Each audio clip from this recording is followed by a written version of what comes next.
反求复兴。在战国时期，魏国有一位贤明的国君，名叫魏文侯。他爱民如子，常常出宫为服私访，深入民间，想知道百姓们的生活状况。有一天，秋日阳光正好，魏文侯带着随从出城游览。他们走到一条乡间小路时，看到一个农夫正弯着腰，吃力地背着一大捆从田里割来的干柴。咦，魏文侯仔细一看，发现这个农夫的穿着有些奇怪。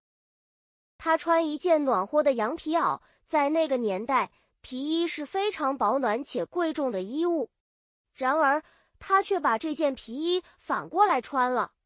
通常皮衣都是毛朝里，皮朝外，这样穿起来最舒服。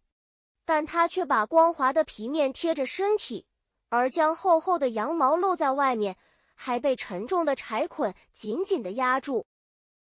魏文侯感到非常好奇，便让随从上前将农夫请到跟前。这位老丈，魏文侯温和地问道，天凉了，穿皮衣是为了保暖，但您为何要把皮衣反过来穿，让宝贵的羊毛直接接触柴捆，这样岂不是很快就会被磨损掉吗？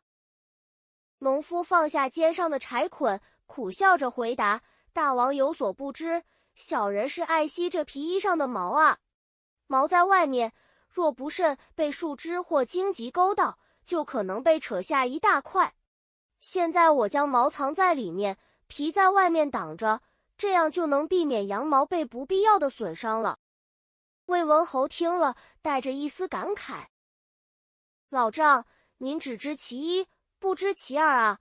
魏文侯指着他磨损的皮面，语重心长地说，您现在虽然保护了羊毛，但您可曾想过，这光滑的皮子若是被磨损穿孔了，那层毛发还有依附的地方吗？皮子一旦破了，毛发早晚也会掉光啊。农夫听了这番话，恍然大悟，连连称是。